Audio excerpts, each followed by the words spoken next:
Hello, everybody. Let's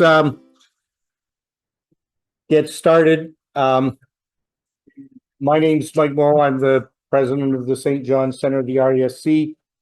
And I'm going to start with an acknowledgement, and then I'm going to try and do a round of introductions, which we haven't done for a while because of the complications of doing it with a hybrid. And I'm still not sure if it's going to work, but we'll just play it by ear. So I'll start with an acknowledgement. We respectfully acknowledge the territory in which we gather as the ancestral homelands of the Beothuk, and the island of Newfoundland as the ancestral homelands of the Mi'kmaq and Beothuk. We'd also like to recognize the Inuit of Nunatsiavut and Nunatuavut, and the Innu of Nitassinan and their ancestors as the original people of Labrador. We strive for respectful relationships with all the peoples of this province as we search for collective healing and true reconciliation and honor this beautiful land together. Our speaker tonight is Jim Johnston. We'll be hearing from him in a minute, and I'll do some introduction, some announcements. But as I said, I'd like to go around and do some introductions first. So I'm going to introduce myself. I already said I'm Mike Morrow. I'm the president of this center. And I'm going to go around the room, and I'm going to pick up this camera and point it at people, and they can introduce themselves. And then I'll invite the people online to introduce themselves. And we've got the speaker gallery up on the screen here. So maybe people at home will be able to see people in the room, and the people in the room will be able to see the people at home. And it's just an experiment, so be kind. Okay, so we'll start over there. So let me just. Tim Carrick, member. Okay, so Tim Carrick. Say Sue Hart. Chris Stevenson, equipment director. Okay, Chris Stevenson. Jim Johnston, treasurer. Okay. Speaker for tonight. Just make sure I'm pointing this. This is going. Okay, there we are. Member. Mark Pibby, member. Greg Baggs, member. David Carrick, member. Alex Gaydon, new member. Okay, am I pointing it? Yes, I sort of. Albert Fab. Who are you? Huh? What are you? My name is Tom. President. And Fitzgerald, member. The guy at the back, yeah. Randy Dodd, secretary. Okay. 55-year member. Okay, so now I'm going to swing it around, and Oh, the lady back there. The lady. oh, yeah. Anne Marie. Yeah. Okay. And so let's see. I'll go from the order that I see people here. And so, Craig, you want to go first? You got to unmute yourself. So as I get you, unmute yourself, please. Yeah, Craig Peterman, webmaster. Okay, and this guy, Marcellus. Yeah, that's me, Marcellus, National Council Rep. Having any Wow. problems with the national office, let me know. Bob. Yeah, I'm here. Okay, and Bob there. Bernard. Yes, member out in Central. Oh, look who's here. Phil, you're next. Unmute, say hi. Hi. Where you went somewhere, I don't see where you went, but Oh. Okay. where'd you go? Okay. Oh, there he is. Okay. Yeah, I got my video on now, so Okay, yeah, okay, Scott, you're next. Hi, Scott Hounsel, member. Okay, we already did Bernard, right? John Peddle. Hi, John Peddle, member. Now this is tricky because you move around when you turn on and off. Okay, we already did Bernard. Dr. George, Glenn, where'd you go? There you are. There we are. Yeah. Hi, and, okay, let's see. John Nugent, John Nugent, Director of Membership. okay, thank you, and Jamie, I guess you're last. Jamie Kenny, Last but not least, hello, everybody. Jamie Kenny, member. hi, and did I get everybody? I hadn't anticipated that I'd have to be chasing you around the, screen, but this is live and learn. I think we got everybody. Okay, thank you very much. We haven't done that for a while, so that's a good thing to do. I'm gonna drag this back over here now and make it a bit smaller. And I'm not sure what's happening here. Okay. So our next meeting is December 18th, and it's becoming a bit of a tradition that we get Anna O'Grady to give us an update on her research when she's back each year in December. So she'll be telling us some more about her stuff, the yellow supergiant binaries and Magellanic clouds. There is a new astro imaging contest coming, and I guess the details hopefully we'll hear maybe in December. Is that the plan? Sure. And so the tentative plan is that the submission period will be sort of over the winter, and then we'll announce the winners at the end of the year. And the RASC calendars are available now. Randy, did you want to say a few words about that?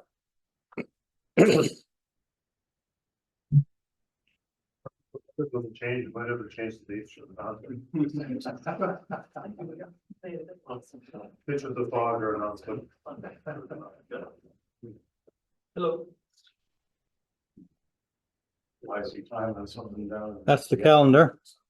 $17. I have about a dozen left unasked for. So up until tonight, we've been giving members first chance. After this, they're open to anybody who wants them. So get in touch with me or come see me after if you got 30 old cash. None of our members are represented this year, so fortunately. Questions about the calendar? Just mention about when you make payments, make sure they put a note in the. Okay. Payments go to payments at St. John's. There. Oh. Yeah, payments at St. John's RASC.ca. That's, and it's easy. You don't need a password because it's auto deposit. Pardon? Yeah, just you can just hear the sucking sound as soon as you push the button. It just make sure the email address right. okay. So the next announcement is a sad one. Rick Goulding passed away November 1st. He had become a member. Randy, was he a member for about 3 years or 4 years? And he was a member of the physics department here. He was our academic program officer, but also a very popular physics teacher. And you can see this is a picture of him getting the Faculty of Science teaching award last year, I guess, or the year before. Very, for the people who knew Rick, he was very popular, very energetic. It was fairly short illness, and that's there was a celebration of life last week, so that's sort of gone by. But there is, if you search and want to read anything about him, there's quite a detailed obituary. You can just look it up and find it. So I think just about everybody here is a member, so I'm not going to go too much through this, but I will point out probably most people are signed up for the chat group, but it's one of our important benefits. There's a lot of discussion and mentoring and comments back and forth, and people post their pictures there. So I think that's a real benefit of membership, and of course we get other things here as well. And the newsletter and the bulletin, weekly newsletter, monthly bulletin. For the newsletter, I think you have to actually let them know that you want to receive that. And so the next item that we always do in November is gift suggestions. I don't have any, but people getting a calendar is yes, give everybody a calendar. So if you want to get people calendars, get in touch with Randy. Randy's Since Black Friday is late this year in the US, a lot of the sales have started early, even today. So you can get 10-20% discounts on some stuff. ZWO, for example, 10, if not 20% sale on it. Just don't pick Canada Post and yeah. So any other gift suggestions? Craig mentioned there's a scope at Costco. I think it's a National Geographic 102 refractor. Okay, so Randy's mentioning that Craig said there's a scope at Costco, 102, National Geographic. So do we think it's any good, or don't know? Yeah, I had a look at that, and I say it's pretty rickety. Pretty rickety, okay. I wouldn't recommend it. And was it you that's ordered an S30? Yeah. Okay, so everybody wants an S30, right? So we're probably going to get a talk about that at some point coming up. So that's the new small or even smaller smart telescope. For compact. So that we're in, but you have no idea when that's still back ordered, right? Yeah, it said it should be late December when it comes in. S50s are 20% off, or $20 off right now. Okay. So if people haven't seen these are the little scopes. They're like this, and put them on the ground, and they look around, figure out where they are, and then send pictures to your phone. All but mighty. Yeah. Oh, you'll see some pictures when we go through the observations. So in the spirit of holiday gift suggestions, our talk now is, unfortunately Cynthia couldn't make it here, but probably wouldn't have made any difference. So Jim's going to tell us about his new telescope, and It's not really new. I've had it a year now. newish. Anyways, there's a pointer here if you want. You do that, turn it on and off. Blind people? No, don't do that. Okay, and so you just keep the mouse over there, and then you can just sort of go through. Jim Johnston. Hi, everyone know who I am. Sorry, I'm gonna move this up a little bit. Can you see yourself? Yep. Can everyone online see the presentation? Oh, yeah, it should be. Marcellus, can you see the slide on the screen? Yeah, we see it. Yeah, it's good. All right. So as Randy or as Mike said, about this time last year, I actually got myself a 8-inch RASA, and I've had it about a year now. So I wouldn't say it's new to me anymore. And Mike's been hounding me for the last six months or more to do a talk on it. So finally, the timing finally worked out, just barely.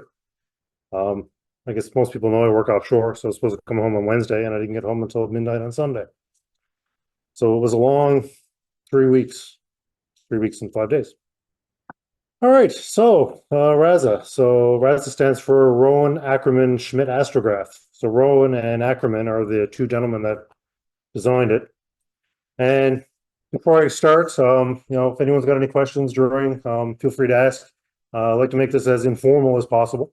Randy, you can keep an eye on the chat. If anyone's got any questions in the group, we can answer them as we go. So like I said, feel free to ask any questions. So I broke this up into a couple of sections. First thing I'm going to look at is a bit of the history of the RASA and how it was developed. what preceded it, that sort of thing. What gave Celestron the idea to develop this telescope. I'll then look at some advantages and disadvantages of having a RASA versus just a regular run-of-the-mill, telescope. I'll go through some learnings that I learned while I was, or after I obtained mine, and some things that I did to it. And it wasn't all smooth sailing. It was a bit of a learning curve to get it up and running. I guess like most telescopes, when you get a new one, you don't just take it out of the box and the first night it works perfectly. Or maybe it does. It works out for Robert all the time. So after I'll go through that, I'll show a couple images that I've taken, and then give just a rundown of images that I've captured throughout the last 12 months with it. And then I'll open the floor to any questions if we haven't answered any of the questions I'm going through. All right, I need my water. All right. So most of the information I got here is actually from the Celestron webpage. There's a white paper on the RASA, the development of the RASA. And a lot of the stuff they talk about in the history here has to do with the development of the 11-inch, which is the one that they developed first. And then they basically came out with an 8-inch after. And there's also a 14-inch RASA as well. But they don't call it a 14-inch, they call it a 36 centimeter. So if you like what you see here, I'll be more than happy to take donations to get myself a 36-inch or 36 centimeter after. They go for the low price of 16,000 Canadian. Oh, maybe I should start talking about this. So in 1970, Celestron introduced these things called Schmidt cameras. They used 35 millimeter photography film. So they had two. They had a 5 1/4 inch and they had an 8-inch. The 5 1/4 inch had a focal ratio of f1.65, and the 8-inch had a focal ratio of f1.5.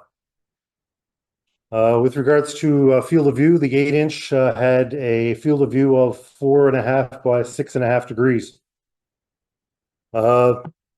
And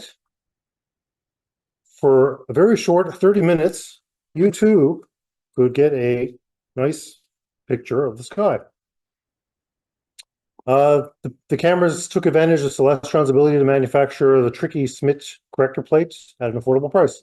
So there's a picture of one that's in the white paper. Your scroll mouse is very sensitive. So basically, in a Schmidt camera, the focal surface was between the mirror on the back and the corrector plate on the front. So what you basically had to do is you had to put your camera inside the telescope in the light path. You had to do this totally in the dark because you were using photography film. So I can imagine that was very tricky. And of course, the plate had to be curved as well because the focal plane was curved. So if you just put in a flat piece of film, you'd have streaking at your corners and stuff like you'd see with a corrector that doesn't have the correct, or a focal or a field flattener that doesn't have the correct spacing in like a reducer or a reflector telescope. And if it wasn't to bent, it must have had to be spherical. Yeah. I tried looking for some pictures of what the actual film looked like, and I couldn't find anything. So I was hoping Gary was going to be here, because I was going to ask him if you can remember having to do that.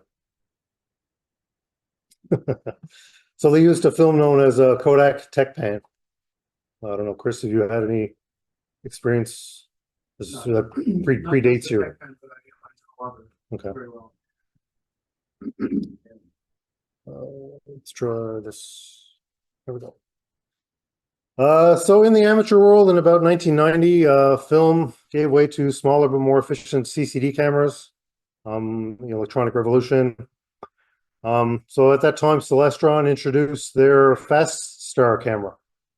So, and I think on the front of most of the corrector plates on SCTs now, they still have like the Fast Star compatibility where you can take off they do with and we'll talk about that in a few minutes when we get to next couple slides. The thing that came after Fast Star. I can't think of the name of it now. Arizona Hyperstar. Thanks. Yeah. So the Fast Star was a hyperbread instrument created by removing the secondary mirror from a standard 8-inch Schmidt Cassegrain, replacing it with a system of lenses mounted on the corrector plate. Celestron's image sensor was a CCD camera, the Pixel 52255. Apparently by 1999, the original Pixel was obsolete and was replaced by an S-Big camera. Gave you a focal length or a focal ratio f2. It was fast as a Schmidt camera, or as fast as a Schmidt camera, allowing amateurs to obtain to reach sky limit exposures in just a few minutes. Unfortunately, Celestron ended up discontinuing the Fast Star, but they didn't abandon the idea of a wide field camera with the prime focus of their Schmidt Cassegrain telescopes. They continued to make SCTs, obviously, with removable secondary mirror assemblies, and basically they passed the banner along to Starzona, the Hyperstar. So although the Fast Star was first, thought of the Hyperstar to introduce fast wide field imaging for amateur astronomy. In the decades since its introduction, Hyperstar carved a niche for short exposure, wide angle, deep sky imaging. But Hyperstar was an add-on component rather than a fully integrated part of the system. So basically they were forced to adhere to the existing design of an SCT, the size of the secondary mirror, the size of the corrector plate, the primary mirrors, existing spacing, hole diameters, and those sorts of things. So they were kind of like locked into what they could and could not do. And from what I've seen online, they've done a pretty good job with it. I think they're on version 4 of the Hyperstar now. And every iteration they just gotten better and better and better. So would a dedicated optical design provide bigger fields, sharper stars, and less vignetting, and greater mechanical stability? And obviously they thought so because they went on to develop a RASA. So in 2012, David Rowe he was consulting for Celestron and was meeting regularly with them. So he suggested to them a telescope like a Schmidt camera with a flat focal surface. So instead of having to use that curved film, he was suggesting, stick a camera on the front or somewhere in it, and just utilize a flat camera sensor basically, so you wouldn't have to deal with the curved surface. So there are all sorts of problems putting an S or a CCD camera inside a closed tube. So again, like if you were to stick with the initial Schmidt camera model, where you'd have to put the camera actually in the field or in the telescope itself, in the light path. Obviously cameras at the time, they were looking at, DSLR cameras, those sorts of things. So that would block a lot of your light, right? And I think there was some talks about using a secondary or a secondary mirror, like a Newtonian, kind of reflecting the light path outside of the scope. Well, one thing they mentioned that is where a Schmidt is so fast, the size of the secondary would have to be very, very large, and it will block too much of the light path. So poor old Rowe, he fired up his computer and started kicking around some ideas. About a month later, he came back to Celestron with a design. Consisted of a Schmidt corrector plate, a spherical mirror, and a 3-element corrector lens with the focus in front of the corrector plate. So basically, the similar design to what the RASA is now, with the focal point outside the front of the corrector plate on the front of the telescope. To get the best performance, however, the design required a corrector plate with more optical power. Celestron really wasn't fussy about that idea because they wanted to stick with the corrector plates that they were mass producing for their SCTs. So they suggested to Rowe that he should see what he can do with their C11 standard corrector plate and different spherical mirror. So he took he retained the standard corrector plate. Retaining the standard corrector plate would keep the cost down to the consumer. So that's one thing that they wanted to do. So basically, Rowe worked up a new design that used a longer primary mirror, the standard C11 corrector plate, and a 3-element correcting lens, including the common glass type.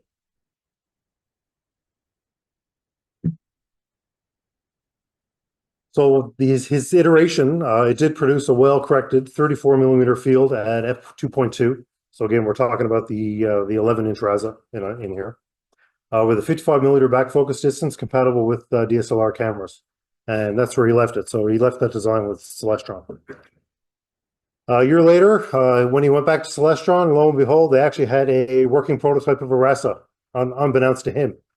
So I would imagine that would have been about like a wow moment for him, like, wow, cool.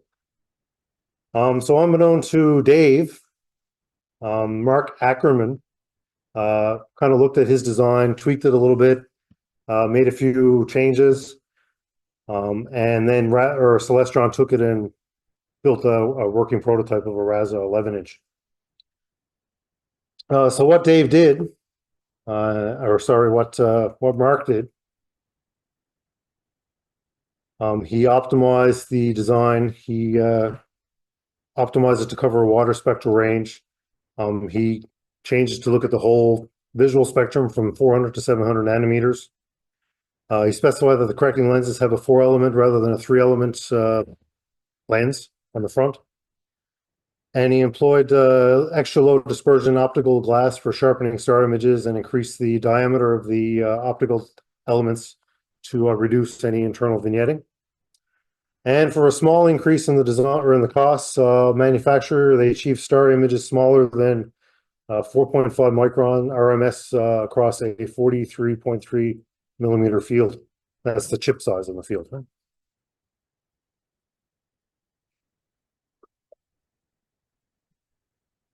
So how does it work?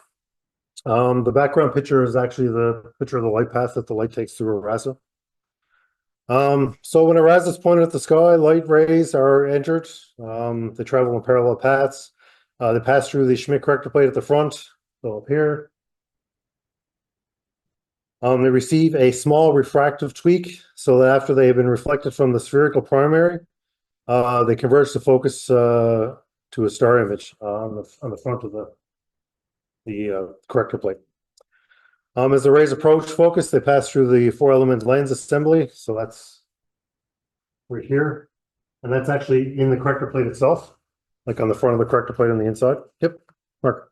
Corrector plate. Corrector plate is the piece of glass on the very front. Why do they call it a corrector plate? Because it actually, when light enters the scope, and it's the same on an SCT, it actually refracts the light a little bit.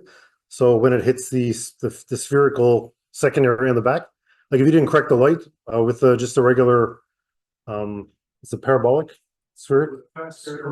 Yeah, it'd distort your image. So they kind of pre-distort it so that when it gets reflected from the spherical mirror on the back, it gives you an image that's relatively perfect. Right. So what the RASA does, it then passes these light rays through a 4-element corrector, a further correction on the front.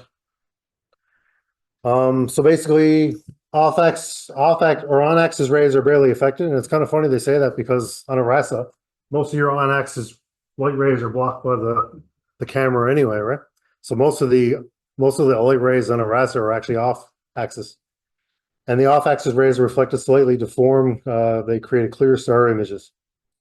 By design, the RASA star images are formed on a plane spherical or on a plane surface ahead of the RASA, where the image sensor is located. Clear as mud.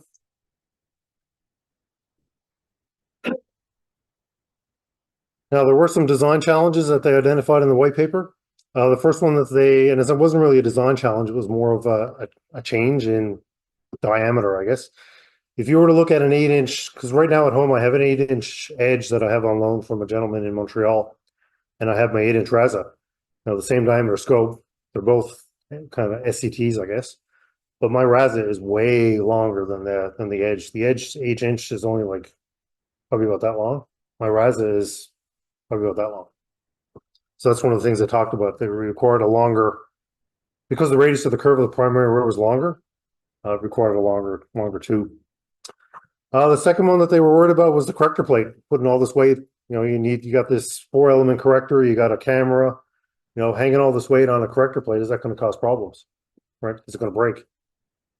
And the third one they looked at was the fast focal ratio, f2. gives you at such a fast focal ratio, you have a very, very narrow focal plane, right? So they were wondering, well, we're going to be able to design a focuser that's going to be up to the task of, you know, giving such a good focus at such a fast focal ratio.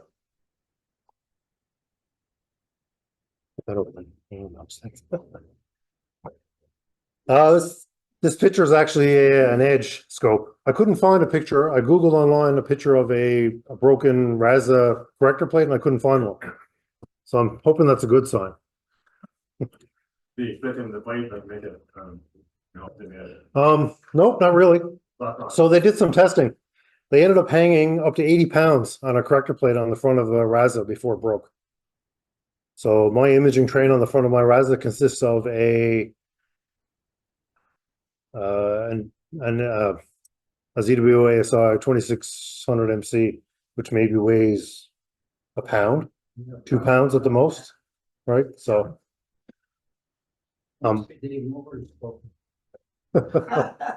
sure there's a joke in there somewhere. No, he came home one day and opened his garage door to drive in. Yeah. Or to do something, and forgot that he had left his scope inside, and it hooked up into the garage door, and that's what occurred.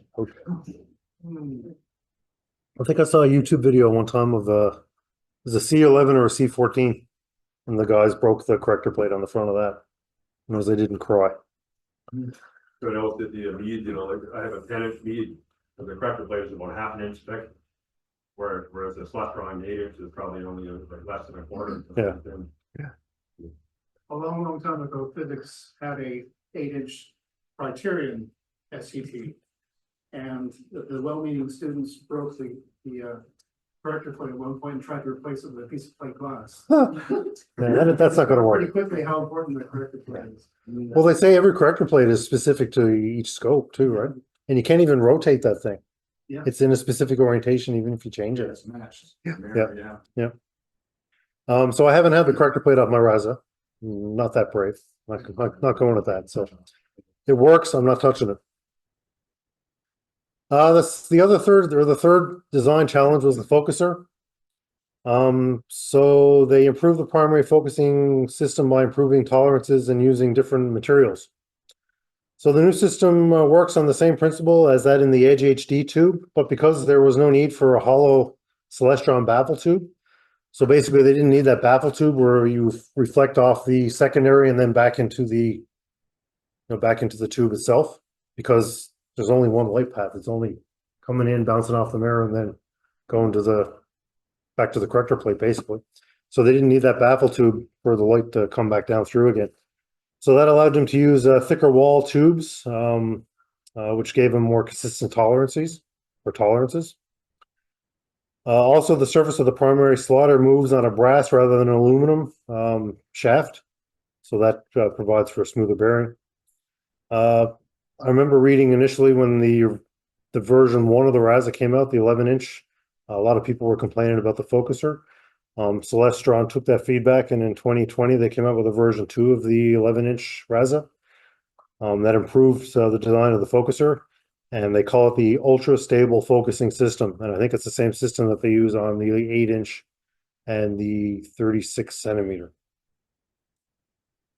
The revision of the focuser's mechanical design further minimized both focus shift and mirror flop. Linear ball bearing essentially replaced the brass slider from the original focuser.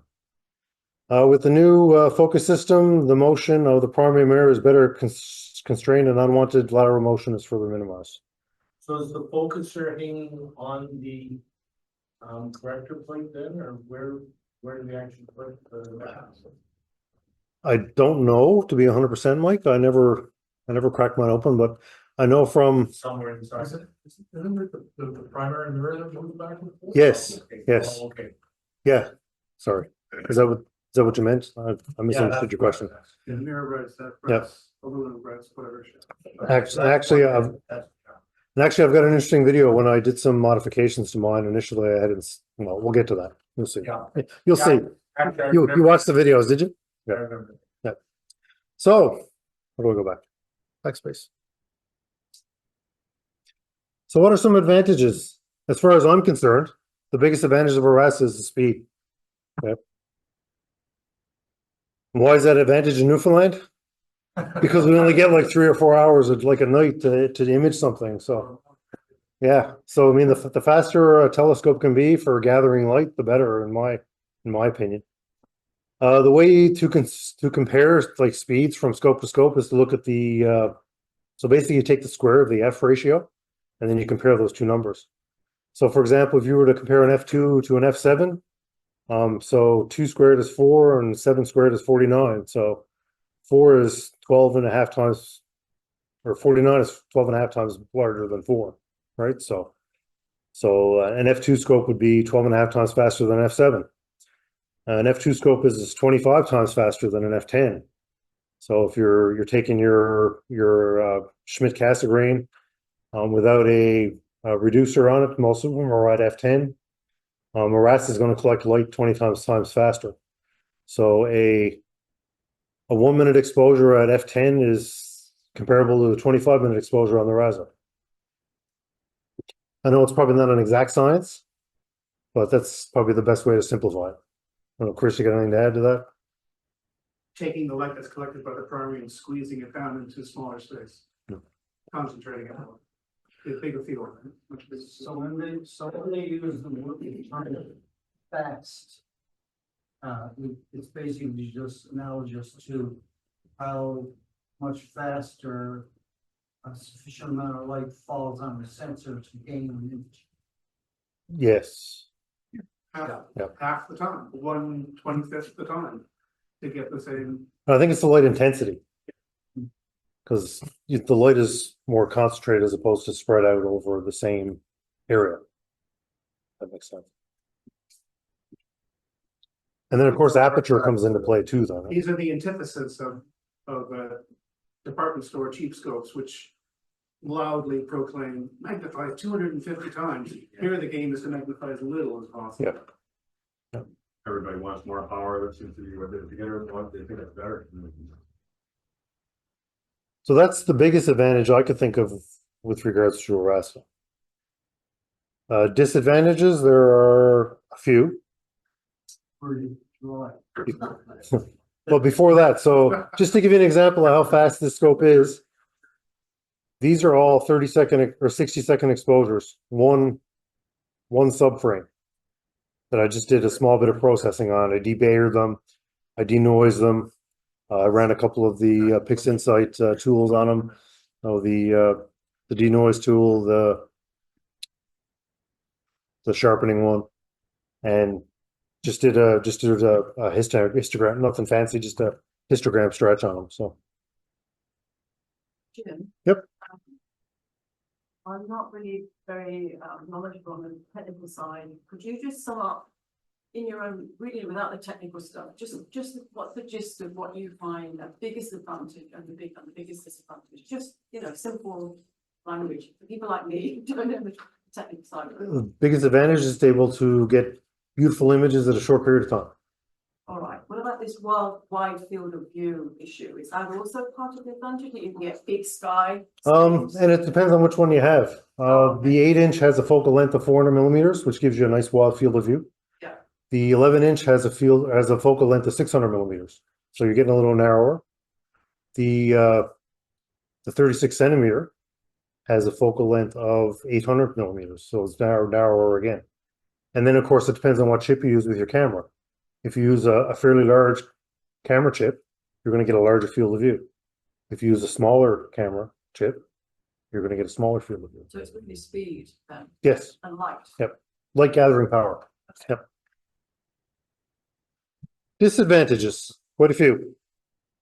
The first one I could think of was the inability to use a filter wheel, especially on my 8-inch. Some people do use a filter wheel, the small ZWO 5-position 1¼ inch filter wheel on the 11-inch. It doesn't block that much more light in the center of the path. People use DSLRs on the 11-inch. And again, obviously a dedicated astronomy camera would be the ideal type of camera because it's round and it's the exact same size as the central obstruction when the camera's not there anyway. Sure. So you're not blocking any more light with a dedicated astronomy camera than if you would be with a DSLR camera or using a filter wheel. That's not to say you can't do mono imaging with a RASA. A lot of people do it, no problem.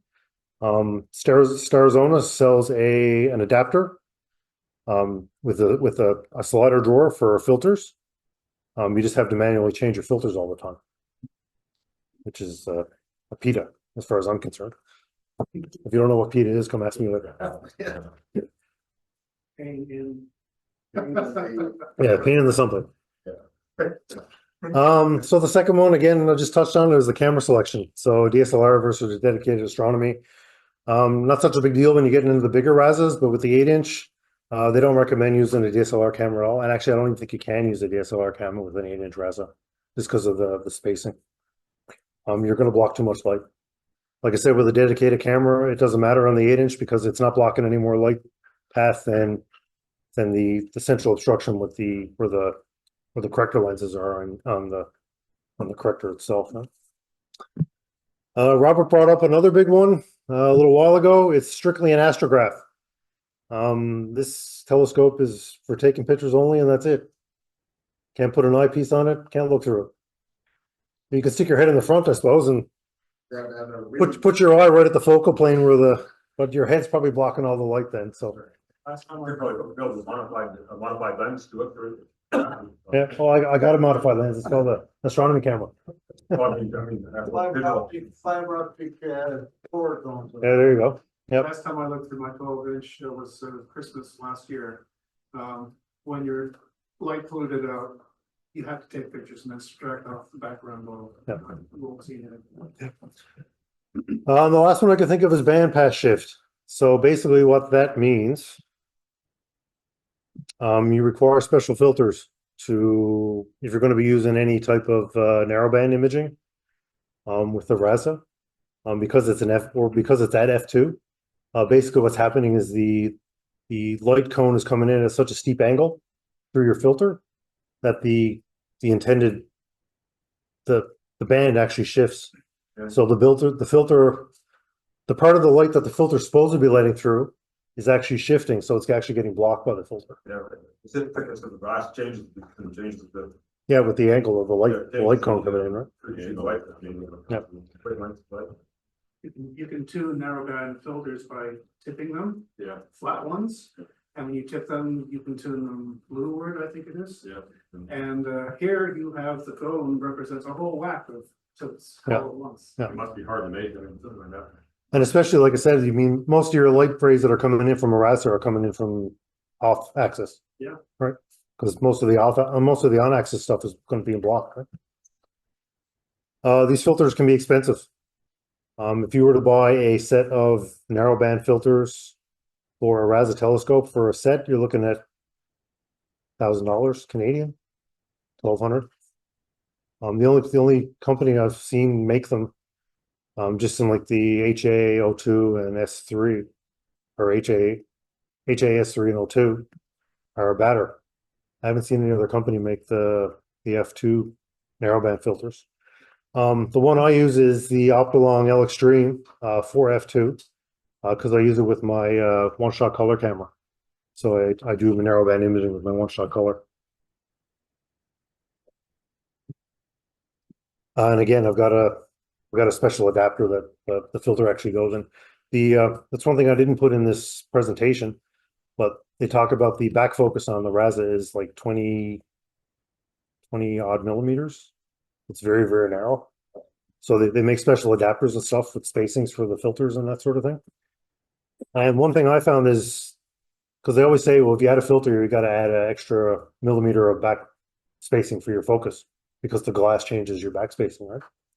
How come they don't make filters go right over the front aperture? Yeah, those would be cheap. But one of the things I found, there's actually a window glass in the like if you were to look at the front of a RASA without a camera on it, there's actually a window or a hole in the corrector where your 4 element corrector lenses are. Right? And there's actually a piece of window glass on the front of that you can actually take out and put in. Celestron makes a light pollution filter, that they sell for the RASA, that you can pop out this piece of glass and pop in their light pollution filter. Or keeps the health the same, I guess that way. When I'm using my filter like this, if I don't take out that piece of glass, the back focus is that critical that if I don't take out that piece of, like if I leave both of them in, it actually, I actually get funny looking stars in the corners. You have to like reach in, yeah, that. No, it's just like it's basically on the surface. Yeah. If the weather had been nicer, I probably would have brought my RASA out, but where it was been raining for the last month, I didn't want to. I didn't want to take it out and expose it to the elements. Can you remember where you put it? So this just talks about the band pass. And it's not just F2, apparently it happens at anything greater than F4. So I know Quiv the Lazy Geek has got a video out on band pass shifts and filter efficiency and that sort of thing.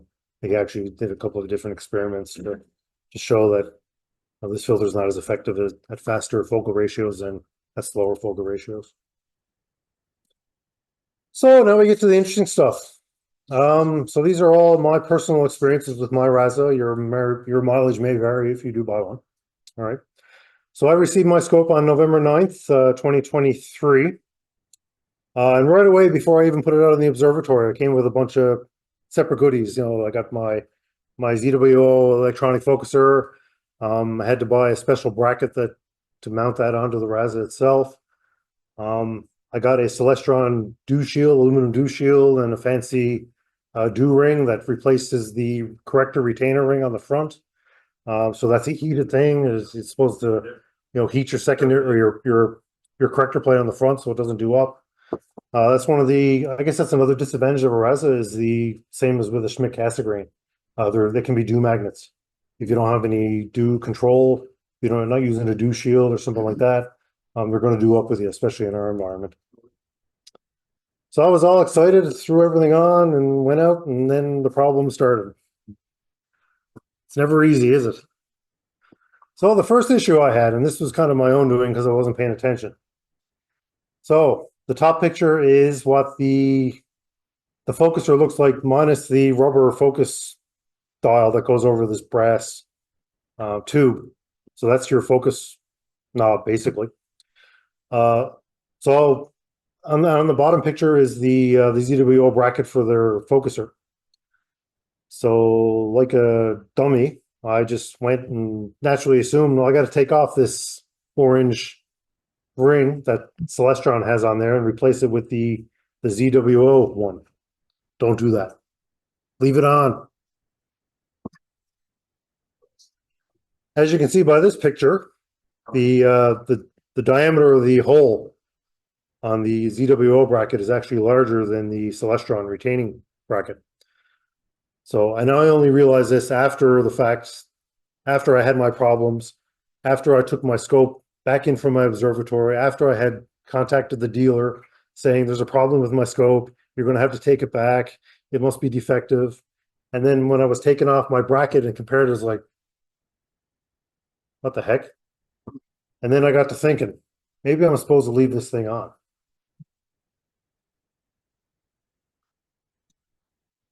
So these were videos, obviously, of me trying to troubleshoot my problem. So this first one here is a video. So this is the scope set up in my observatory without that orange retaining ring. And here's a problem. That shouldn't move like that. And you might ask, well, how come you didn't notice that when you were putting your focuser on? Well, when I was putting my focuser on in my house, the scope was corrector plate down and this ass up, basically. So the weight of the mirror was pulling the focuser shaft and everything down. So I wasn't having this up and down movement when I was putting my the bracket for the focuser on the scope. So I didn't notice that. So along with the shaft moving, just keep a close eye on the secondary mirror. See it shifting? It's very subtle, but I'll play it again. But keep an eye on the mirror here.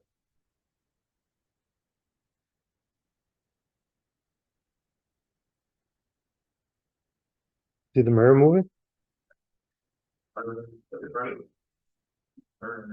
So the mirror would move when the shaft would move.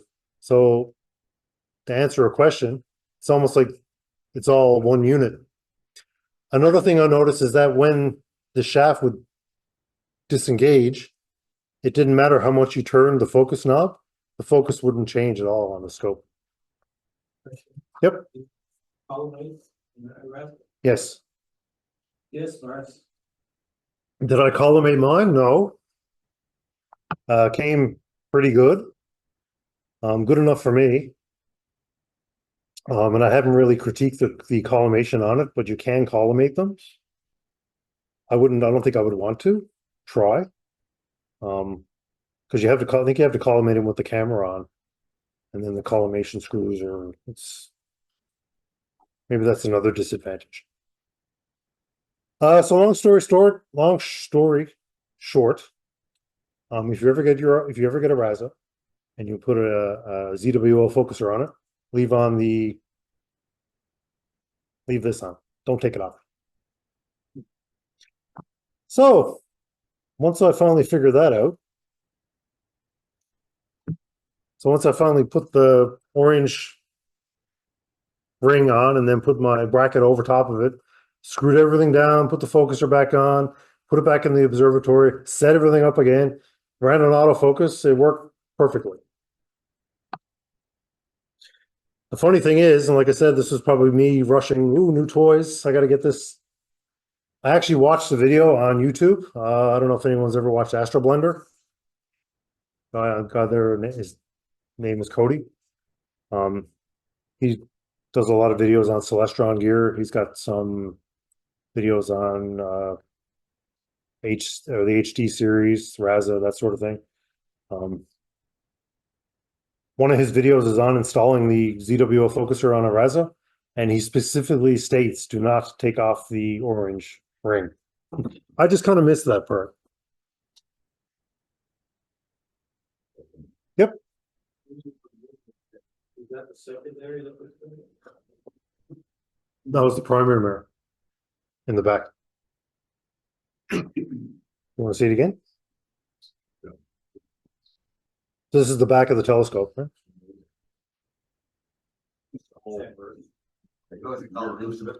Yeah, it didn't actually. That's the first thing I thought of too. Is like, okay, I've really royally screwed the scope over now. But it didn't go all push all the way into the house. yes.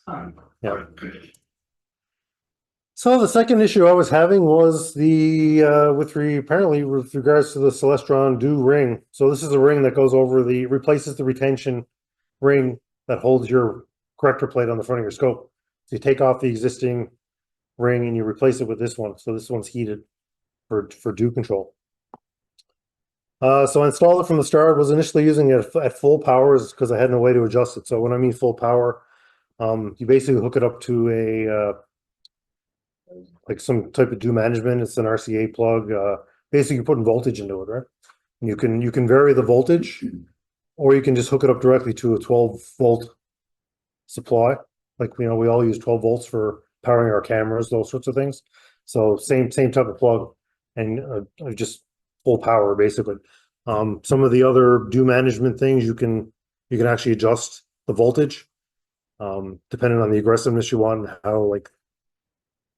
how much relative humidity there is in the air, and those sorts of things. But when I initially had mine, I had no way of doing that, so I just hooked it up to 12 volts and away I went.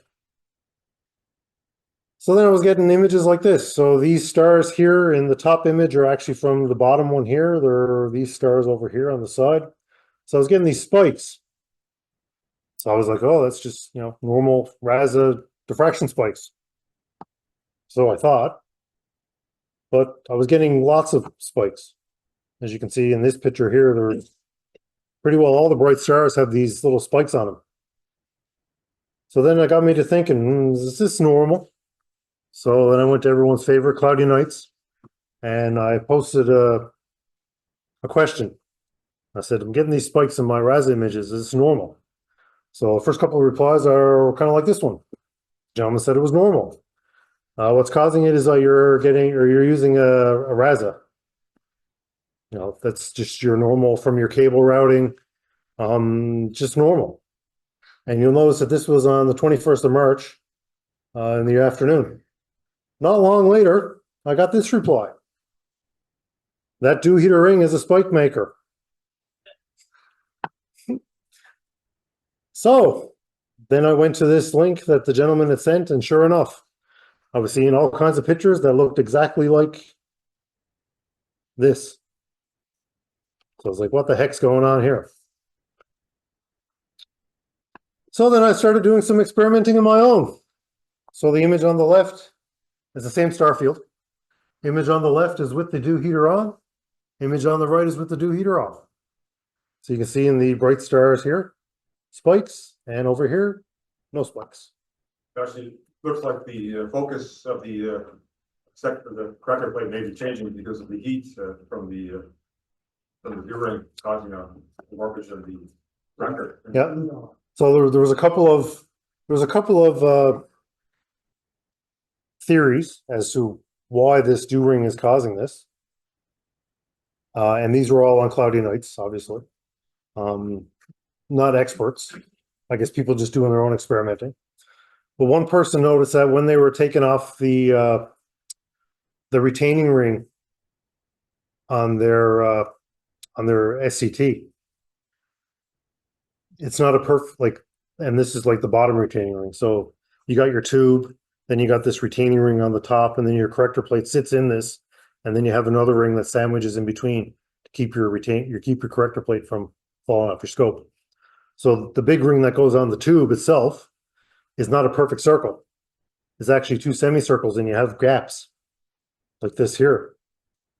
And what people were noticing is that the back of the heated dew ring is shiny, and the shiny parts were being exposed through these gaps. So some people were proposing that it was a result of reflected light that was causing the spikes.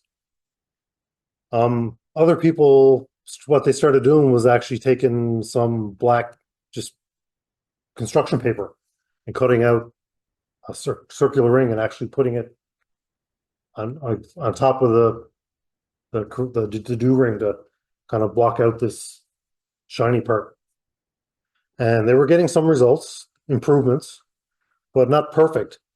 So there were some people theorizing, well, maybe it's because the corrector plate is being heated up more in that area than in other areas, and it's causing some kind of thermal artifact or something like that. So so apparently, since all this has happened, a couple of people are commenting now that the rings that Exxon I've been at work too long. The rings that Celestron are now shipping, they actually have the back of these dew rings blackened out now. So maybe there is something to the light reflections. Well, yeah, it's because you have spikes. Yeah. And not a ring. There has to be some non-symmetrical aspect to it, so a pair of spikes online, that makes perfect sense. I wonder why they have the gaps built in to that ring. Yeah, I don't know. That might actually what cause a difference in heating, but where those gaps are, the glass might heat up or. As well as giving you the ability to have internal reflection. Although, Chris, there must be something to the heating aspect of it too, because I haven't done anything with mine. Besides that, if you turn it off, Like- you get no spikes. Exactly.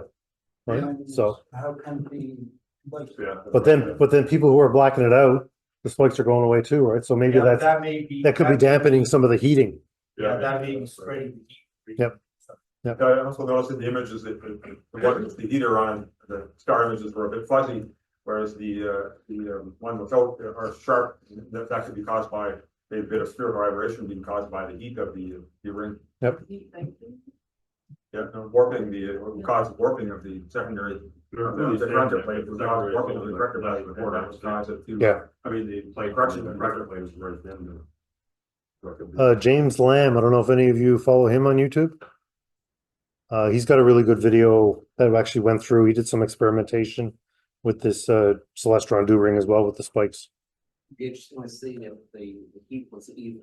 Like if you had like a thermal infrared, look at it, you could see if it was even heat. Yeah. Would it make a difference if you had a controller that would actually, sort of vary the temperature? Yes, Because you and said that's what I do now. I've got mine on a controller and I've got it on. Yeah, exactly. If you, might cut down. Yeah. So I use the dew shield as well as the dew ring. And I've got my aggressiveness set to like very, very mild. Like I think it's on a scale of 1 to 10, I got it on like 2. Right. And I've never had issues with doing, and I've never had very extreme spikes like I was experiencing initially. So speaking of diffraction spikes, that's a lot of wires obtruding into the optical path. So how do you deal with that? So there's 2 schools of thought. One school is you embrace the spikes and actually print off different masks and stuff and actually give you a Newtonian type diffraction pattern. This gentleman here, Steve Morris, he's from Australia. He has designed and 3D prints masks for the front of RASA telescopes. And they give you that Newtonian type diffraction pattern on your stars. I do not like diffraction spikes. I hate them. I know, and everyone's different, right? Some people like them, some people don't.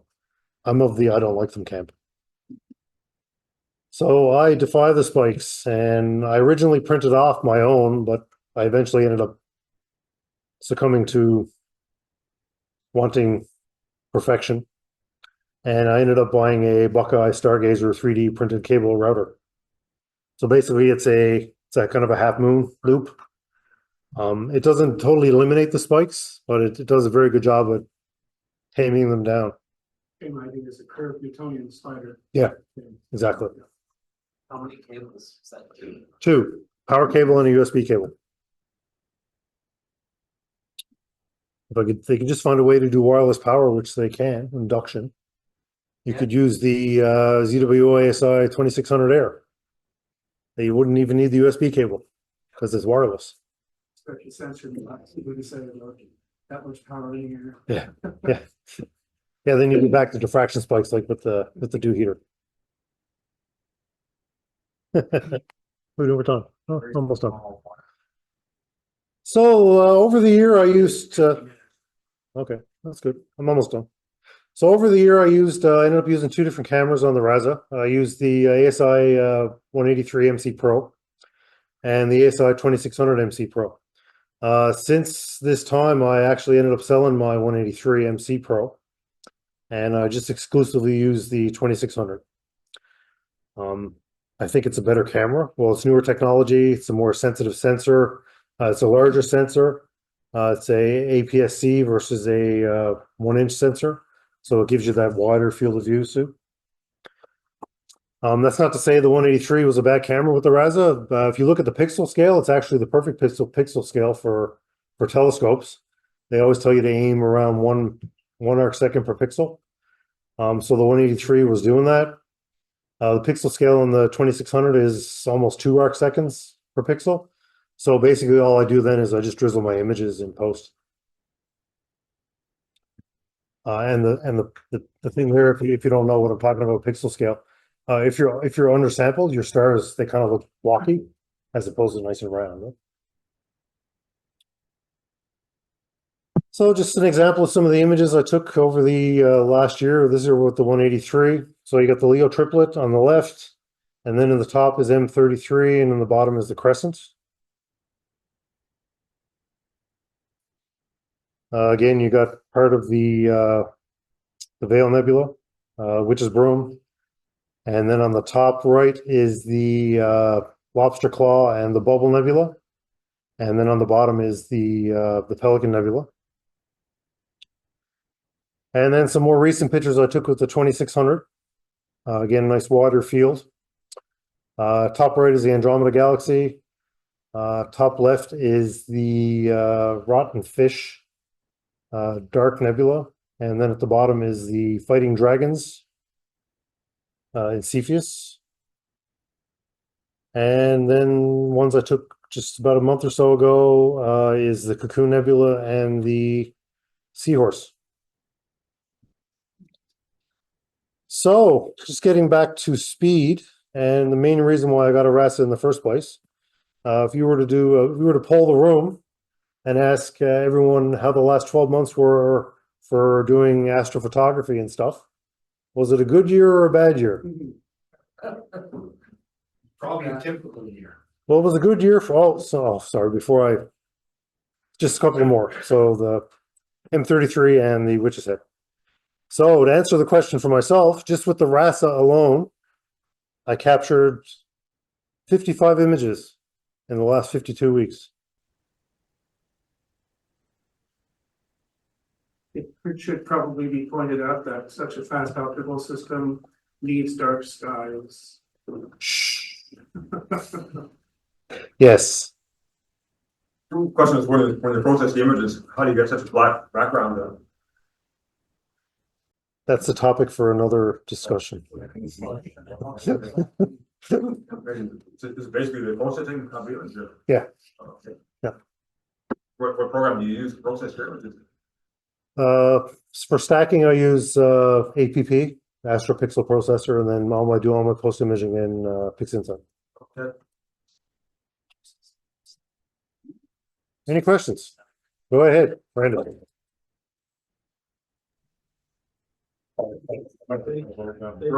No, Randy got one first. Randy?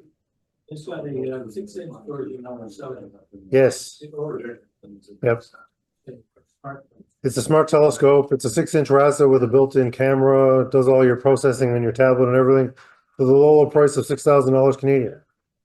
That's like 10 S50s, right? Yeah, and it's not even like a heated or cooled sensor. Celestron. So, yeah, just the first image you had there. There's a SLR camera, like a mirrorless camera. Do you have any idea what camera that was? Or No, I don't. That's from the that was from the white paper, so that's on the C11. Do you know what the weight of that is? 22, 23 pounds. It's not very heavy. Weighs about the same as like a C8. It's just longer. Wondering how much more weight length is, but in relation to weight of the glass, the weight of the tube is really non-equal. And maybe that's another advantage I should have had in my presentation is the fact that it's such a fast optical system and you only need to do such short exposures. You can almost get away without guiding, especially if you've got really good polar alignment. Almost all my RASA images are unguided. Now, in all fairness, I'm guiding, or I'm on an astrophysics mount, so. Probably mounted, you Yeah. did your alignment once and you got pet trained. Yeah. But I don't do any guiding on it. But internationally, you don't bother with guiding No, anymore either. no. That's the advantage. Not on the astrophysics. So you don't have to worry about intermittence clouds so much either, because it can't ruin your guiding. No, I just pointed, Just forget set it, those set it and clouds. forget it Just- basically you in the just morning. keep shooting. Yep. Right, you can get some bad subs ruined by cloud one on. Yep. Right? Yep. Yeah. All right, thanks. Beauty. Okay, well, thank you very much. Thanks, Dean. Okay, well, we've just had some, hi, everybody, folks online still there. We've just had some observations. I'll go through a few more and we'll actually see some of these again. So maybe, because I think the last, a couple of those might be in this bunch, but I'm not sure. I think they are. Yeah, you did something. It's been a while. Okay, so we had some there hasn't been much lately, but there was lots about a month ago. So the first some solar images. So Randy did some nice the sea stars do a great job on the sun for sunspots, and this was October 26th, and Sue is sort of holding up the sketching side of things, so thank you very much. And so those aren't quite the same. Well, they might be the same sunspots, but moved over a little bit. So a couple days later, so that's pretty good. And Prominences that were really significant that day. yeah, that is quite impressive. Glad you caught that. And this is one actually I did just recently.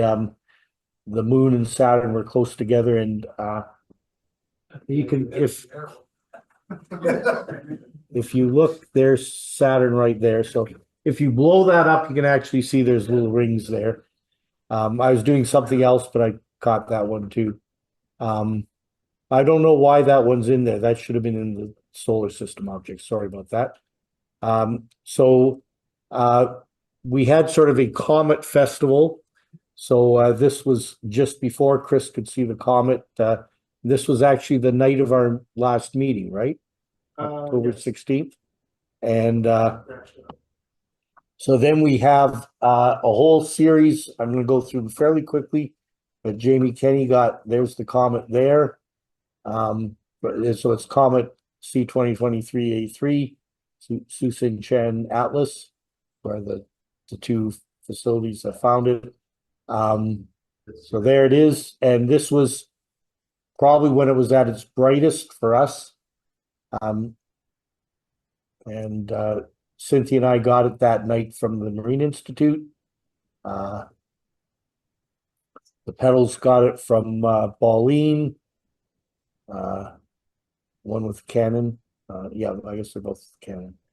And another one was at Pauline and Pauline. So they had that's quite a lovely shot with all the the comet and everything else. That was pretty impressive. And Greg got one from Worsley Park. So looking out over Conception Bay was a theme that night. Also, these are all from Worsley Park. Randy got one from the parking lot outside, and Jim got one from Galway, and there's another one from Galway, a couple from Galway there. And Gary got one from on campus. So these are all the night of our last meeting.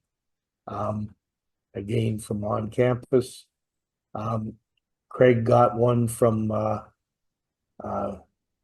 Bishop's Garden, so over that way. There it is. Yeah. And so this is again, this is when it got darker. This is out at Middle Cove. Getting darker again. So this is the next night, and this is a screenshot from the S50. So one of our telescope shots. And so we did, so this was the next night as well, and this is using the ED80 refractor on tracking mount and doing a comet stack, so the comet holds still and the stars get spread out. And this is doing the comet deep sky stack with the comet plus holding the stars still. This is October 17th. This is a lovely one from Greg from Witness Bay. I did a little bit of processing in serial. Okay. So go back to that. How many seconds or? 4 seconds. It says 4 seconds. And so did you, with Cyril, did you remove the stars, stretch, and then put the stars back? That's something I've just learned to do. And may have, so I didn't blow it up because I stretched the comet a bit, so Yeah. it would allow me to, try to enhance the comet without blowing the stars to. Yeah, that's what I'm guessing. Probably did that. Okay, this is Jim from Galway again on next night, and from home, I guess. So you did one at Galway and then you went home. You can see the anti-tail there, which I guess is just telling you where the comet's been. That's sort of the dust it's leaving behind as it's. You can only see that when you're in the plane of the orbit of the comet's orbit, because you're looking at all the dust that's fallen. Actually, no, that way, not this way. And Tim Carrick over Kenny's Pond. Again, a nice shot with some stuff around it. And Bernard, lovely shot from Bernard from out towards Central. So some pictures it's blue, others it was reddish. It's probably the way it's processed Okay. to some It's extent. supposed to be gold off white. Yeah. I think Bernard just like, that color. Yeah. Bernard, Yeah, the color balance. I think so. This is, now we're a couple days past the meeting and it's getting up higher, but it's getting less bright. And Randy got the comet and a bunch of other stuff going on. Is that Starlink trails or something there? I don't know, it's like 3 stripes in a row, and then on the bottom, I think that's a Starlink, yeah. Okay, okay. And so Jim from so that was the Saturday we were out at Butter Pots then. So Jim got there early. And there's a couple shots there, just processed different processing. And this is Jamie Kenny from Fermuse. And so it's getting up a little bit higher now in October 19th, but Just go back to Jim's. Just want to see what did you use for? this is a little telescope, right? It's the right cap, is it? Yeah, 51 millimeter. And so Tim used a 72 millimeter and a Nikon for this one. This is the Sea Star Randy. So now we're getting 10 days past our meeting, so it's getting higher, but getting much harder. This was my last try, and you can actually see it's actually done through branches because it was getting to where I couldn't really see it through our backyard. The tree star. Yeah, Tree Star. Gary shot that night. And so that was it for the Comet. So thank you, Comet. That was sort of the last we got of it. We're lucky enough to skies for. So Jim got a lovely shot of the moon. I don't know, I'm hacking into my computer. might be, well, I'm not going to tell you my secrets. And this was the night of the meeting, so probably just a practice shot that was in the bunch that you sent. And Chris got the same shot, same moon. And Randy, this is 3 days later, the moon coming up. Gary got, so we got some shots of Jupiter now. So Jupiter and one of the moons, a couple of moons, I'm not sure which one this is through his Maxitoff. So this is 3 days after the meeting. I think this is the same shot, but processed differently because the view of Jupiter is the same. And Chris did a couple of shots of Jupiter. This one is so what are you doing here? This is your 12-inch and a video, and then processed with PIP and Yes, I was Registack. on a windy night when I was doing what some people might see totally reducer, but I'm actually doing photography with a reducer instead of a parallel. I simply pointed the telescope in the other direction of Jupiter before closing it up. And I guess there are enough pixels that you can pull some detail out. But the chip is wide enough that I can get the satellite. Yep. And so this was 5 days later. And so is that the shadow of Yes. Europa here? Okay, so it's illuminated that way. And this best 18, that's 1800 frames in that one. And then this is the best 907 frames. So it's is it the same video but just It's selected the same- differently? It's the same video, done slightly differently. Oh, yeah, One surface is stabilization and versus, one was just centering the planet. yep, Which one is center in the plan? this one. So it's in PIP, right? Yeah, going to the other one. Yeah, they're both labeled. I think that's, that one, the details a little crisper and I'm treating that as like the moon with Okay. details. Yeah, that's the surface Surface, stabilization. the other one was just centering the planet. Right, okay, good, sure, I'll try that. Okay, I tried Jupiter the next night, nowhere near the same kind of details. And Bernard did Jupiter beginning of November. What would one image look like? This is like 1,000 images put together, but if you were to just look one image. Well, this is 350. If you look for mine, I don't know about his, but mine, you can maybe see there's bands there, but it would be bare. It wouldn't, you could even see that it wasn't quite round because it's sort of Yeah, swimming around quite a bit. yeah. There has to be something the same. There has to be something there. In order, the software picks the few frames that have enough sampling. Yeah, and when I'm doing it, I've got a Dobsonian that's not moving, not tracking at all. So I just have to get it there and start the video as planet comes in. It goes across and I'm using a lot of digital magnification. I've got about 20 seconds for it to go across the DSLR sensor, and then that's what I process.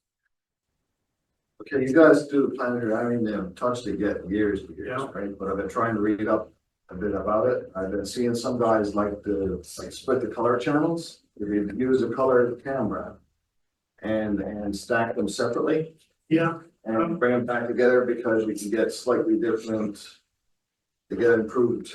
I've actually got a little toy from Rowe, which I have had for 2 years and haven't used it yet. It's the Object Atmospheric Dispersion Corrector.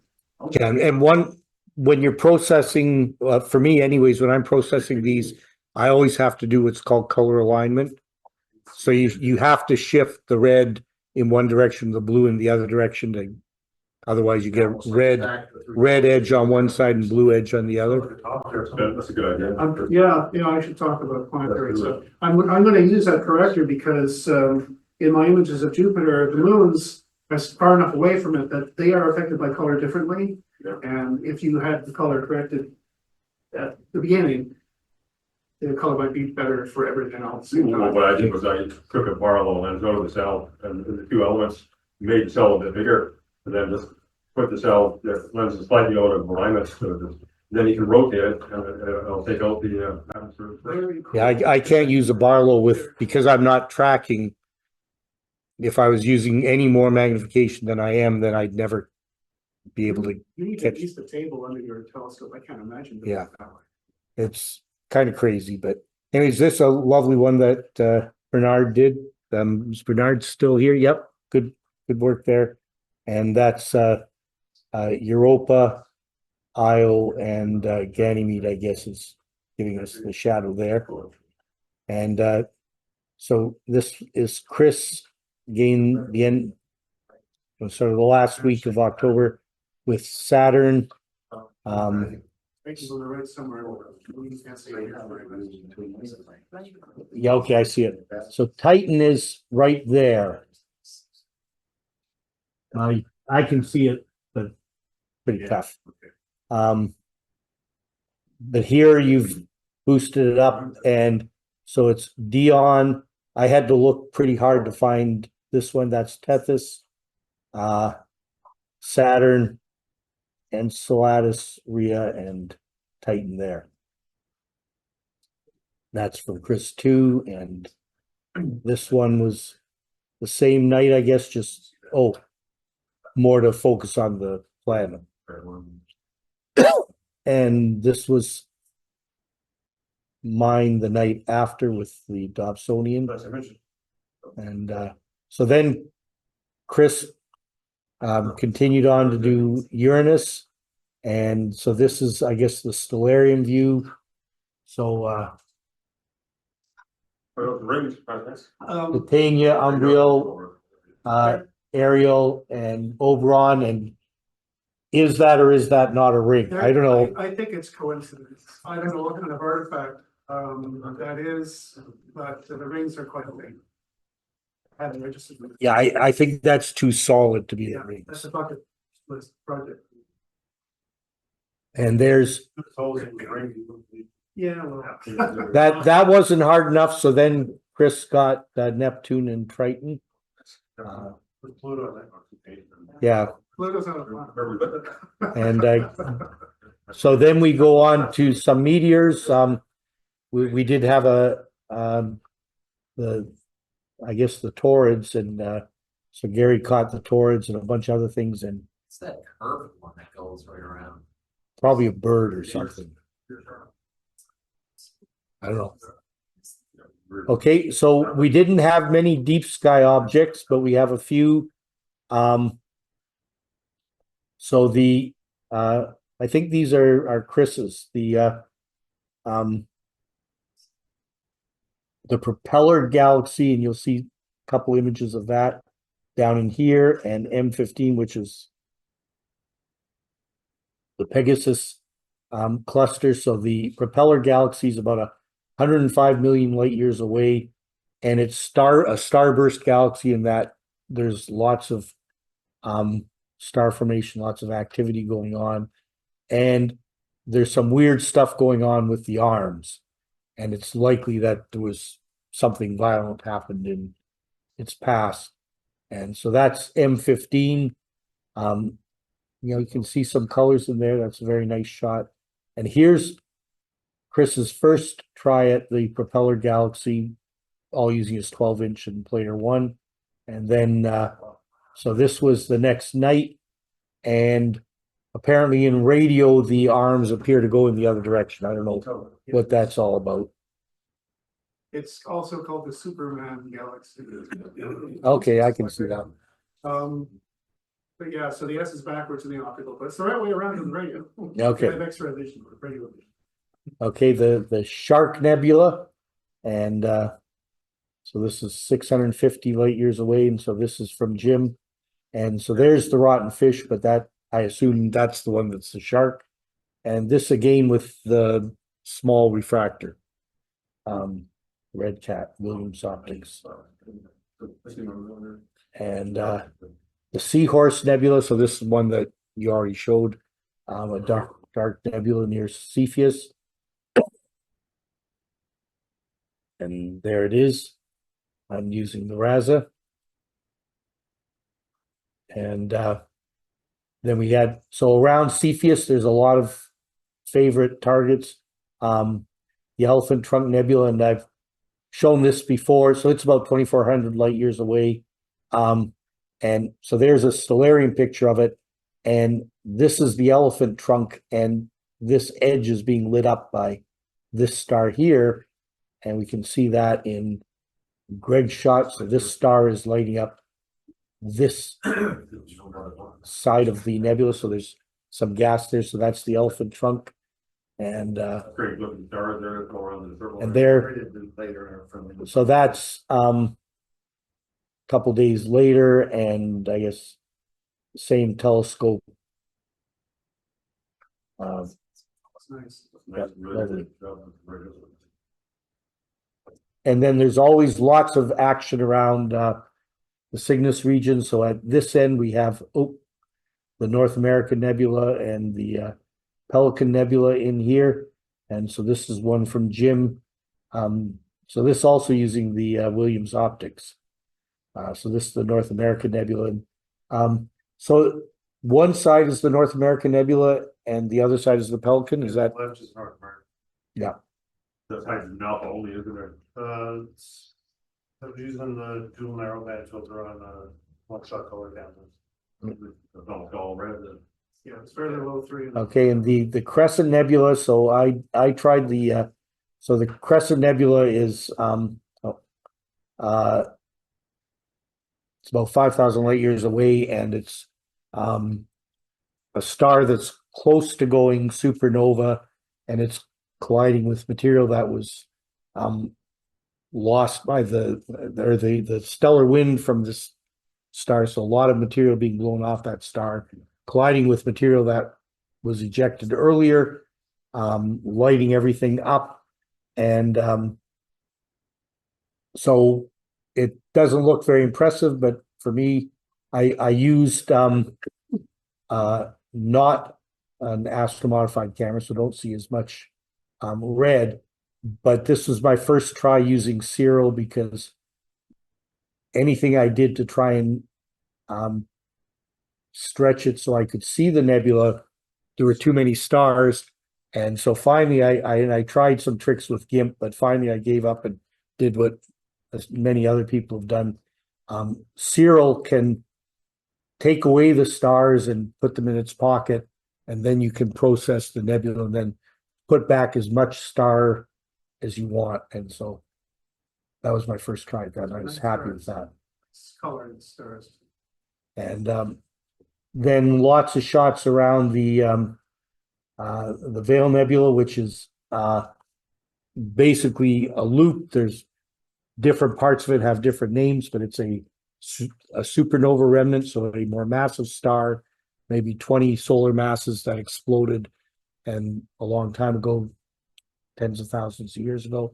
And we're still seeing the shock, the material ejected. So the Eastern Veil, I did this one when we went out to Butterpot. So Robert, Greg, Jim, and one other person. John Peddle was. John, right, yeah, John Peddle. And so you can see when I do stretches, this is not using Serial. I get too many stars. So this is the East Veil. This is Greg from the same night doing the West Veil, or the Witch's Broom. And then at home I did the Filamentary Nebula. This is using the modified camera and not removing the stars. Did tracking, what kind of mount did you use on that? Oh, it's called an Orion Sirius EQG, which I think is like a HE6. I actually have one of those mounts. Yeah. ED6. Is it 6 or 5? 5, okay. Yeah, so maybe a little bit smaller. It's a small telescope. It's only an 80 millimeter, so it doesn't need much. Cocoon Nebula, star forming region in Cygnus. So we're starting to get away from Cygnus. So I think we saw this one in your slides as well. So it's the Cocoon Nebula and a whole bunch of other stuff. So this was from several nights. And then we got I think this was from Bernard, yeah, the Headphones Nebula, or Jones 1, which I don't think Stellarium has it, so I had to do a little bit of searching to figure out where it was. So Bernard, do you want to say a little bit about this one? How did you find out about this one? It's that, can you hear me? Yep. Yep, that was the challenge from last month there. Oh. Yes. So it's Robert that found it. Yes. So I tried it, and very hard to find. And when I thought I was on it, I had to do a lot of exposures to stack them, even though I was there. So anyway, I went for about, I don't know what it was, 2.5 hours, and then I brought the data back, and it was it was fairly hard to process because it was fairly faint. But anyway, that's the way it came out. Yeah. Good catch there, boy. Yep. So there it is there. That's pretty impressive. Well, very nice, Bernard. Thank you. And so in here, this is a galaxy that's pretty hard to find. I think, was this one yours, Chris? Oh, okay. Well, Jim, of course. And so M81, M82 would be down in here, and this is considered an outlying member of M81, so it's out here. It's about 8 million light years away, and when I looked this one up, one of the interesting things is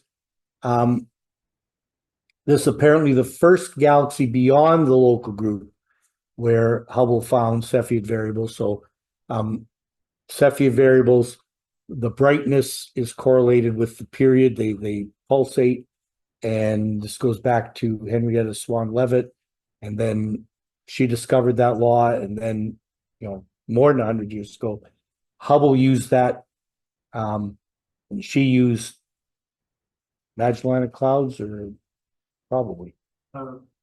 Yeah, she Yeah. established the relationship by looking at the small Magellanic Clouds. Yeah, and so Hubble then was able to essentially calibrate it, use that to figure out that the Andromeda Nebula was actually 2.5 million light years away, so it couldn't be part of our galaxy. So that was how we figured out that there was more than one galaxy, although probably people could have figured. I've seen something, I think maybe it was in one of the last journals, that if more astronomers had lived in the southern hemisphere and seen the Magellanic Clouds and some of the other things, and seen the center of our galaxy more clearly overhead, they would have figured out that all these other nebula were actually galaxies too. But that's a different story. So, but the Andromeda Galaxy and M33 are part of the local group. This is going out further, but it was still Hubble doing that. So there it is there. So, so that's a galaxy that's actually a long way away. It's much farther away than M33, but very nice job on that. 33. This is the Edge 8-inch, which you're gonna have to give back pretty soon, right? Okay, we had some lovely shots in around Orion, so it's starting to be winter, so we're going to start getting lots of shots around Orion. The Horsehead Nebula, the red stuff behind the Horsehead Nebula is, I guess, IC 434, and the Horsehead Nebula itself is Barnard 33. The naming gets complicated sometimes. There's a little nebula in here, sort of a bluish nebula. You'll see in some of the pictures, it's a reflection nebula. They're all the same distance away, pretty much, 1,300 to 1,500. M42, of course, the Running Man's in there. So here's a shot from Jim that's got the whole thing. That the IC 434 is at the top. That's that one there. The IC 434 is the red nebula that's behind. Oh, yeah, sorry. Yeah, that's 2023. Yeah, that's 2023. Yeah. So 434 is the red behind the horse. Yeah. So the horse is a Barnard. It's a dark nebula. The red is Dark nebula. is what's making you see the dark. And that one was the 2023. And that one is the Flame Nebula, which didn't even get named and all that. Not the Flaming Star, that's the Flame Nebula. Yeah. 2020. Taken in 2024. About how many degrees wide is that? When you look up in the sky, it's about like that. And of course, the Orion Nebula and the Running Man. But again, the Williams Optics. Well, and this was Greg's shot of beautiful colors here. So there's the 2023 and Flame Nebula and Horsehead Nebula. And the Tadpole Nebula is okay, so it's down in here and it's associated with something called the letter Y cluster. So this is in Auriga. There's a whole bunch of nice open clusters in Auriga. These ones we're going to look at are about 12,000 light years away. And so we'll just look at this as Roberts. So there are the tadpoles. And the letter Y cluster, I guess, is these guys here, these stars. So it's an open cluster associated with nebulosity. And I guess these stars are lighting up the front edge of the tadpoles. That's my story anyways. Yeah, the Y might stand out more if you've only seen the brightest view, right? Probably, yeah. And then we get way down here to the Witch Head Nebula. It's a reflection nebula lit up by Rigel, probably a supernova remnant from, reading about it. But there might be some star formation going on. So this is Jim with the RASA from just a week or so after our meeting. Lots, a lot of little galaxies in the background there in that one. About the colors. This projection screen, it's way better on the computer. Yep. And then we had lots of shots of the Andromeda galaxy, and Chris did a galaxy up in here. So there's Cassiopeia, the Andromeda galaxy.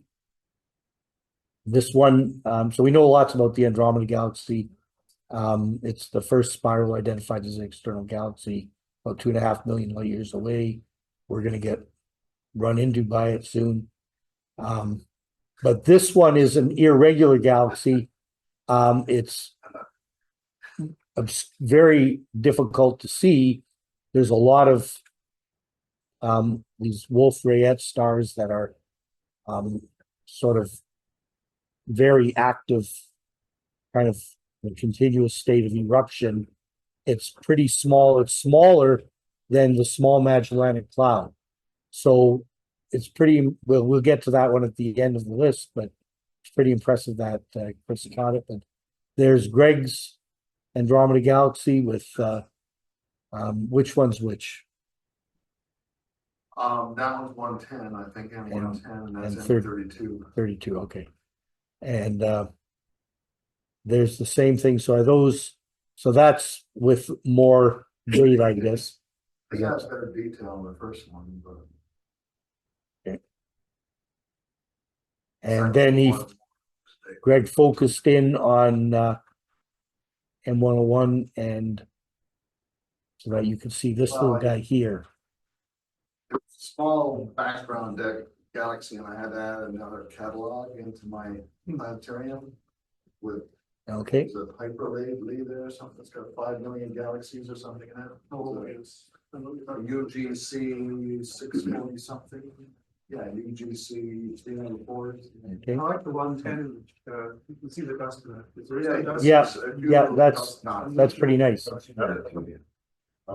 Yeah, and Robert did M31, and processed it a couple different ways. And so this is the IC10, which is an irregular galaxy. It's very tiny. It doesn't have the hundreds of billions of stars we normally talk about. It's Stay tuned, I'll take a better picture. thanks again, Jim. And but that's I looked around. That's about as good a picture as I ever found on the internet for that one. So that's pretty good. There's There's a lot of Yeah. H alpha because it's a starburst. Yeah, So spending a night on soaking up H alpha and adding it. Must be really close, isn't it? Like how far away is that? It's not the same as similar to Andromeda, but it's only 5,000 light years across. Our galaxy's 100,000 light years across. So, okay, and that's the end of that. I don't know if this has been uploaded yet or not. Yep. I have a question. Yeah, This star that was gonna go nova. I don't think it has yet. Space weather, Anything changing? very subtly, I'm aghast. Robert, you want to- Still hasn't gone over. But space weather actually has a little box now. I don't think we got time. Okay. Where you can see the day by day, the magnitude, and it's floating around, What's the 9.5. space weather? Spaceweather.com. Yep. The website. Okay, so you can find the sky this month online, and you can look it up and have a look through yourself. And Picture of the day. Down to the supernova. It's just to check out time space weather. there. They're typically hard to find. I mean, up in the sky is different. I mean, but for me, when I'm trying to put this together, I don't have a really good one source that gives me what I want.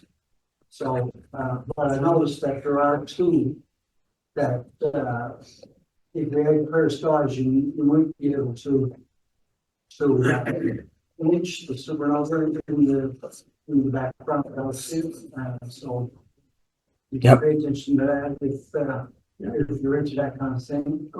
Okay, And the last 2 pages have included the calendar back, which I removed in previous iterations of this. so But we've as we've far as- passed the opportunity for Observe the Moon this month. Yes, but there are future, of course, that's December, and so you can see where there's the possibility for Observe the Moon and the possibility for water dark sky. Okay, thank you very much, and I'll lower that then. And so I'll just finish up, remind you that next month we'll have Anna O'Grady, and I guess we'll have some treats or something too. And we'll see about the astro imaging contest, and you heard about calendars. So thank you very much, everybody, and I guess the people in the room get some treats, and people online, you can go and make yourself a cup of coffee, I guess, or whatever you want. Okay, thanks everybody for coming.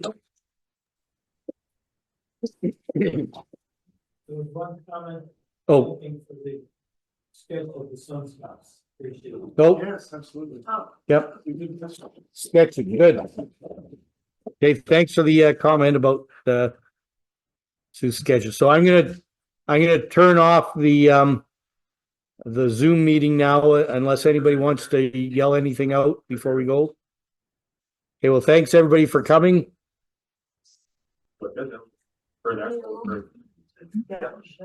See you later. See you. Thanks for coming, Phil. Where are you, Phil? New Haven in Okay. Connecticut.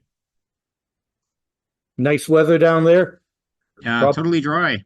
It's been, as I told Chris, it's been wall to wall sunshine and very, very dry here. Actually, it's forest fires here.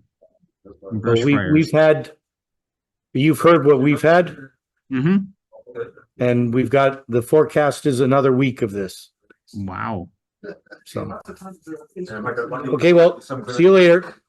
Yeah. Good to see everybody. Bye. Bye. Coincidentally, it was talking about Santa.